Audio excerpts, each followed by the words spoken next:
At exactly 3:07 a.m., a man suddenly appeared in the middle of the road directly in front of my car. I slammed on the brakes and my tires screamed against the wet asphalt. The man stopped just a few feet from my headlights. He didn't move. He didn't look at me.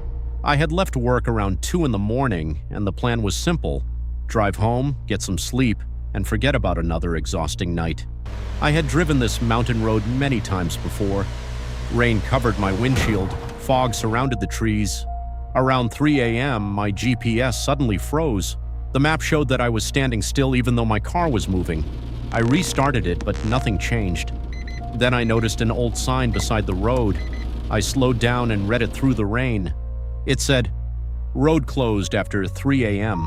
I had never seen that sign before. I thought maybe the road had recently been closed because of construction, but instead of turning around, I kept going. That was my first mistake. A few seconds later, the GPS suddenly came back to life and told me to take a narrow road into the forest. I followed it.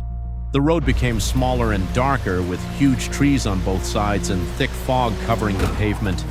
Then I saw a man standing near the roadside. He was wearing a long black coat. I slowed down, expecting to see a broken-down car, but there was nothing beside him. No vehicle, no house, nothing. I drove past him and immediately checked my rearview mirror. He was gone. I hit the brakes and looked behind me, but the road was completely empty. I told myself it had been a trick of the fog. I started driving again. 5 minutes later, my radio switched on by itself. Static filled the car. I reached for the power button, but the radio wouldn't turn off. Then, underneath the static, I heard a quiet voice. "Stop." My hands tightened around the steering wheel. I pressed the button again. The voice became clearer. "Don't take him with you." I pulled the car to the side of the road. The radio suddenly went silent. I sat there listening to the rain until something caught my attention ahead. An old black car was parked beside the road. Its red taillights were glowing through the fog. I couldn't see anyone inside. I slowly moved forward, and then I saw the man again. He was standing directly in the middle of the road, his back facing me. I pressed the horn. Nothing. I pressed it again. Still nothing. Then he slowly turned his head toward me. I couldn't see his face, but I could see his feet. They were floating above the pavement. I slammed my foot on the accelerator and drove straight past him. I refused to look back until I was several hundred feet away. When I finally checked the mirror, the road behind me was empty. The man was gone. I thought I had escaped. Then I looked ahead.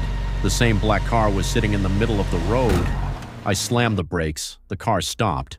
The black car was completely empty. There was no driver and no passenger. Then 3 loud horn blasts came from behind me. Honk, honk, honk. I slowly looked into my rearview mirror. The black car was now behind me. Its headlights were off, but someone was sitting in the driver's seat. I couldn't see the face. I immediately locked the doors and grabbed my phone. No signal. I tried again. Nothing. Then my GPS screen suddenly turned on. 2 words appeared on the screen. "You are not alone." Before I could touch it, the message disappeared. Then it came back with another warning underneath it. "Don't look behind you." I stared at the screen. Then I heard a knock on my driver's window. I froze. Another knock followed. Then a third. Someone was standing outside my car. I kept my eyes forward. A small voice whispered, "Please open the door." My heart started pounding. The voice sounded like a child. Then it said, "I need to go home." I suddenly recognized it. It was the same voice I had heard through the radio. I didn't open the door. I didn't even breathe. Then the knocking stopped. I looked toward the mirror and the black car was gone. I started the engine and drove as fast as I could. After nearly 20 minutes, I finally saw a small gas station. An old man was sitting outside. I jumped out of the car and asked him how to get back to the main highway. He looked at me, then looked at my car. His face changed immediately. He asked, "You came through that road?" I nodded. Then he asked, "Was anyone following you?" I said no. He stared at me for several seconds before whispering, "Don't lie to me." He told me that 6 years earlier, a man and his young daughter had died in a crash on that road. The accident happened at exactly 3:07 a.m. Afterward, drivers began reporting strange sightings. A man in a black coat, an old black car, and sometimes the voice of a little girl coming through their radios. I asked him why the man appeared in the road. The old man looked at me and said, I looked toward my car, and that's when I noticed a small handprint on the inside of the rear passenger window. It looked like a child's hand. I knew it hadn't been there before. The old man immediately told me to leave. I got back into my car and drove away without asking another question. When I finally reached the city, I thought it was over. Then the radio switched on again. Static filled the car, followed by the child's voice.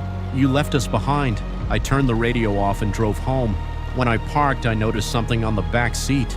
A small teddy bear. It wasn't mine. I didn't have children and nobody had been in my car. I didn't touch it. I simply locked the car and went inside. The next morning, I told my friend everything. He searched online and found an old newspaper article about the crash. The photograph showed the wrecked black car, the man, and his little daughter. But what terrified me was the man's clothing.